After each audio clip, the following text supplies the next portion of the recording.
I brought the NG.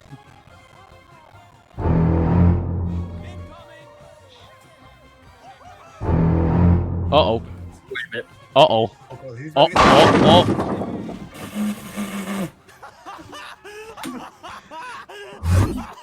Welcome to a video on how to get good at the spy, a master in disguise, both in terms of stealthily dealing with enemies as well as simultaneously piss off your friends. Players who are able to master the art of surprise but sex will be able to assassinate enemies as efficiently as Elon Musk's making bad changes to Twitter. Let's get started.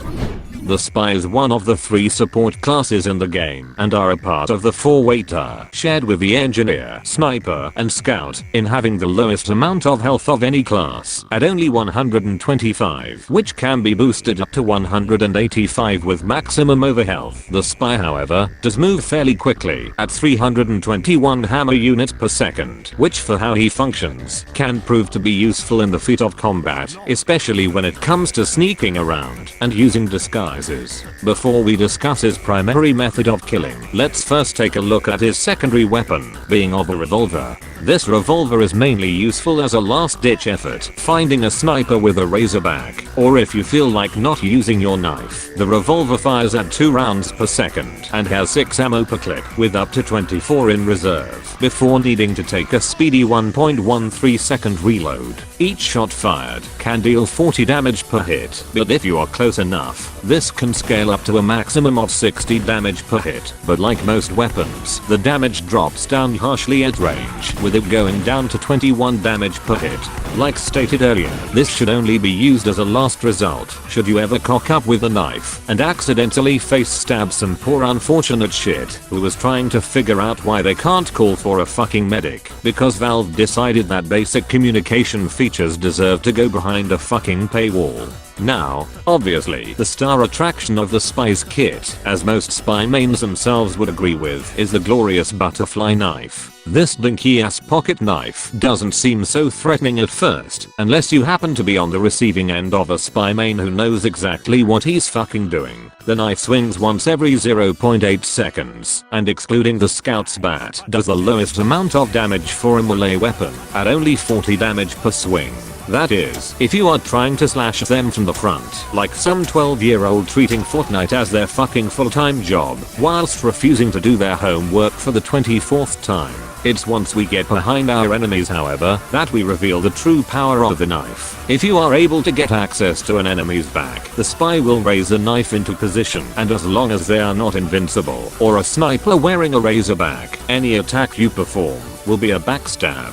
Backstabs deal 6 times a class's base health, or in simple terms, are effectively an instant kill, except for the aforementioned circumstances. Backstabs typically fall under 2 categories: traditional backstabs and the more offensive way to do them, known as trick stabs. Backstabs are your traditional methods for when the enemy is unaware of your presence, and as such, can be useful in dealing with either lone wolves or medics. Some examples of these tactics for your traditional backstabs include the stab and sap, where you bully an engineer and stab him, and then proceed to destroy his buildings. The drop stab, where you sit on a high location, drop down, and slap that knife right into their unsuspecting back.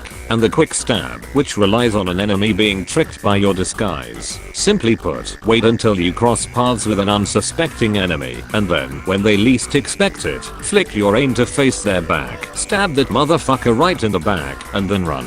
In most cases, you should remain as undetected as possible, since the moment a spy is caught, the intended victim may inform their friends, and your death will be inevitable. However, in the event that the enemy sees you coming, and you feel confident, then you can attempt a trick stab. Trick stabs typically revolve around being an erratic little shitbag and outmaneuver their enemies in order to plant their knife into their sweet fucking backs. There are many ways to trick stab an enemy, but some of the most popular methods include the matador tactic, essentially where you act like you're going one way, but then change to the other way without warning and stab them quickly in the back, and the stair stab, where you walk up a set of stairs or any kind of ramp that goes up and then jump backwards. This may result in you either landing behind them or on top of them, allowing you to achieve the backstab and glorious victory against those turtle engineer mains. Of course, trick stabs are risky and you won't be able to pull them off every time, but with enough practice, experience, and mastering the technique, you can pull off those sons of bitches like no tomorrow and be the king of spies in no time.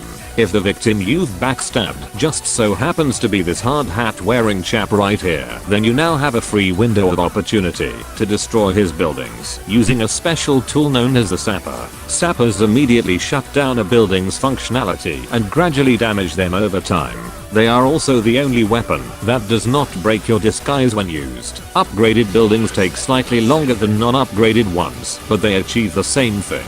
However, one must assess the situation beforehand, whether it is best to kill the engineer first and sap his buildings, or instead sap the buildings first and then kill the engineer. When it comes to this, it entirely depends on if that hard-hatted dipshit is paying attention or not. Now obviously, it's all good and well known that a backstab can instant kill any unfortunate shit that decides to ignore your clearly superior existence. But how does one go about getting into the enemy's backline without getting spotted at all? Well, this is where the spy's next tool comes into play, the watch. The watch takes 1 second to take effect, but once the animation is complete, you will be completely invisible for the next few seconds. The watch takes up to a maximum of 30 seconds to replenish its energy when used. Whilst invisible, you take 20% less damage from all sources, and sources that last a set duration, such as fire damage or the jar of magic piss, expire 50% faster whilst invisible.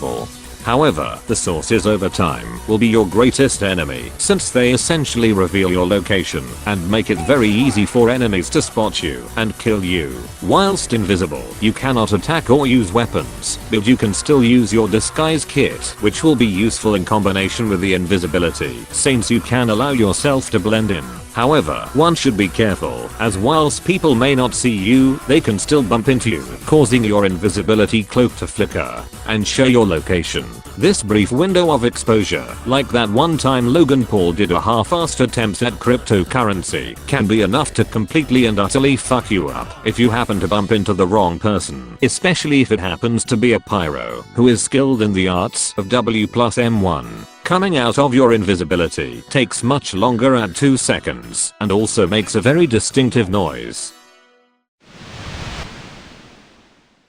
Because of this, you should not come out of your invisibility right behind your enemies, since they may end up hearing that sound and reacting to your presence. Now obviously, when one has successfully infiltrated into the enemy's backline, you need to blend in and act like one of them as to not get spotted. And what better way to do that than wearing a disguise? Disguises allow you to transform into any class and essentially mimic them, from the weapons they hold to the way they reload them.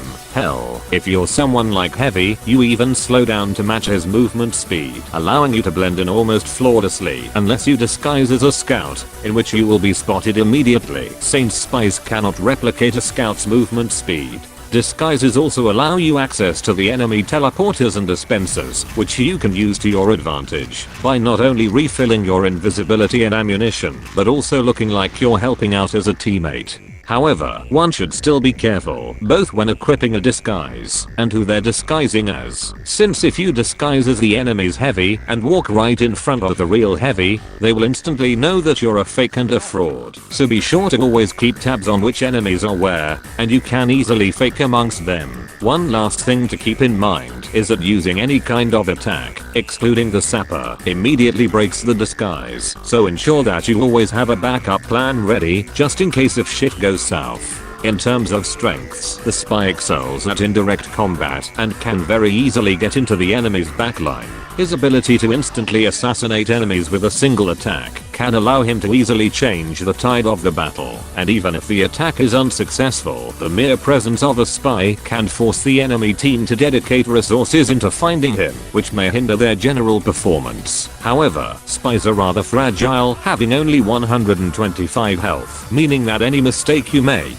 could be fatal. Additionally, intelligent high-skill players may not be fooled by your disguises or have anticipated your arrival, which can lead into scenarios where you are constantly instantly countered. Lastly, pyros can very easily reveal your existence to their team by spraying their loader everywhere, and the fire effects will set you up on a one-way ticket to destination fucked. Thanks to this guide, you will now be the master of exceptionally fucking up the plans of the enemy team by tricking and deceiving them, as well as causing them to smash their keyboards against the wall. Be sure to come back for the next episode next week. Thanks for watching, and don't forget to subscribe for more shit like this. Have fun.